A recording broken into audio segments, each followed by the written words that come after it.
Hello friends. और आज हम इस वीडियो में डिस्कस करेंगे top 3 ETFs on by investing 500। तो वीडियो शुरू करते हैं। सबसे पहले अगर हम बात करें फर्स्ट स्टॉक की, तो ये आपका है भारत 22 ETF, जो ICICI की तरफ से आता है। जो अगर इसकी नेव की बात करें, अगर जो इसकी प्रेजेंट प्राइस है ETF की, वो 114 यानी 114 रुपये है। अगर इसका अगर रिटर्न्स की बात करें अगर हम इसके, तो जो फंड रिटर्न है 1 ईयर का वो 2.8% है। 3 ईयर में आपका इसमें 28.3% रिटर्न दिया, और 5 ईयर में आपका 35.5% रिटर्न है। ओवरऑल इसका 15.2% रिटर्न है। तो अगर आप इसमें लॉन्ग टर्म के लिए इन्वेस्ट करते हैं तो आपके लिए बेनिफिशियल हो सकता है। और कैटेगरी में बात करें तो 1 ईयर में आपका 4.4%, 3 ईयर में 15.9% और 5 ईयर में 18.6% है अपनी कैटेगरी में। और रैंक, अगर इसकी रैंक की बात करें अपनी कैटेगरी में, अगर आप 1 साल के लिए इन्वेस्ट करते हैं तो अपनी कैटेगरी में इसकी 114 रैंक, 114 रैंक है।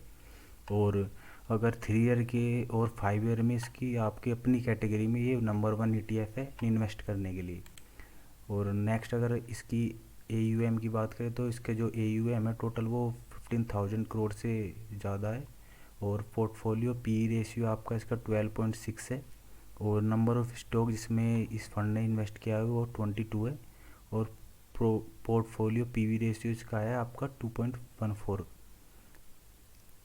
और इसका जो एक्सपेंस रेशियो है वो है आपका 0.07%, जो कि काफ़ी हद तक ठीक है।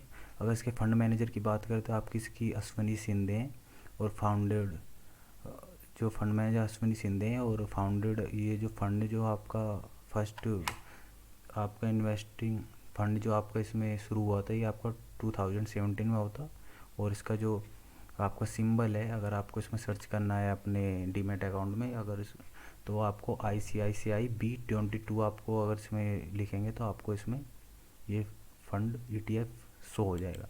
नेक्स्ट अगर इसकी बात करें, अगर जो जिस कंपनी में इस फंड ने इन्वेस्ट किया हुआ है, तो आपका जो लर्सन टर्बो है LNT, इसका आपका सबसे ज़्यादा परसेंट है 15.49%। फिर ITC है, फिर NPC, state bank of India, Axis bank और power grid corporation of India, ये आपकी इसमें बड़ी बड़ी बिग कंपनीज है जो इसमें आपने इसने इन्वेस्ट किया हुआ है। फिर नेक्स्ट ETF की बात करें अगर हम, तो आपका है SBI ETF निफ्टी 50, जो इसका प्रेजेंट प्राइस है जो आपका 275.12 है। और अगर इसके रिटर्न की बात करें तो आपका 1 ईयर में 7%, 3 ईयर में 14% और 5 ईयर में 18%। ओवरऑल इसका 12.6% इसने रिटर्न किया है अब तक। और कैटेगरी में आप इसमें देख सकते हैं, और रैंक इसकी अपनी कैटेगरी में 12 है 1 ईयर में, 3 ईयर में 68 और 5 ईयर में 41 अपनी कैटेगरी में। और फिर इसका AUM की बात करें तो आपका इसमें इसका जो AUM है वो है आपका 2,458 करोड़। पोर्टफोलियो PE रेशियो 22.9% है। नंबर ऑफ स्टॉक्स में 50 है। और PB रेशियो आपका 3.35% है। एक्सपेंस रेशियो 0.04 है। और जो इसके फंड मैनेजर हैं आपके, वो रवि प्रकाश शर्मा है। फाउंडेड ये आपका 2015 यानी ओवरऑल 10 ईयर आपको इस फंड को हो चुके हैं। और ETF सिंबल आपका SAT-F-NIF 50। फिर नेक्स्ट अगर इसकी स्टॉक्स की बात करें तो शेयर होल्डिंग की, तो HDFC बैंक में सबसे ज़्यादा होल्डिंग है इसकी 12.87%। फिर ICICI bank, Reliance Industries, Infosys, Bharti Airtel and LNT। फिर नेक्स्ट ETF की बात करें तो इसमें UTI का BSE सेंसेक्स ETF है, जिसका करंट प्राइस आपका 923.72% है, 923 रुपये। और अगर इसकी ओवरऑल रिटर्न की बात करें तो फंड रिटर्न आपका 1 ईयर में 6.4% है, 3 ईयर में 13.7%, 5 ईयर में 16.9%, ओवरऑल 13.8%। और कैटेगरी एवरेज आप इसमें देख सकते हैं। और रैंक कैटेगरी की बात करें 1 ईयर में 47 है, 3 ईयर में 108 और 5 ईयर में 73। फिर अगर इसकी AUM की बात करें तो 49,000 करोड़ से आपका एबव इसका AUM है। और पोर्टफोलियो PE रेशियो आपका जो इसमें 21.81%। नंबर ऑफ स्टॉक जिसमें इसने इन्वेस्ट किया हुआ है 30। और PB रेशियो 3.42%। और जो एक्सपेंस रेशियो वो 0.05% है। इसके जो फंड मैनेजर है वो है श्रवण कुमार गोयल।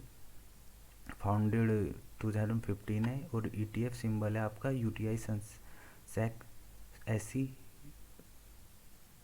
ETF। और नेक्स्ट अगर इसकी होल्डिंग की बात करें तो आपकी इसमें HDFC बैंक में सबसे ज़्यादा 15.18%, फिर ICICI bank, Reliance Industries, Infosys, Bharti Airtel and L&T। तो ये कुछ ETFs थे जिसमें आप इन्वेस्ट कर सकते हैं 2025 में। अगर आपको वीडियो अच्छी लगी तो आप सब्सक्राइब कर सकते हैं, क्योंकि नेक्स्ट वीडियो इससे भी कुछ बेटर होगी आपकी इन्वेस्टिंग इस पोर्टफोलियो को और बेटर करने के लिए। Thank you.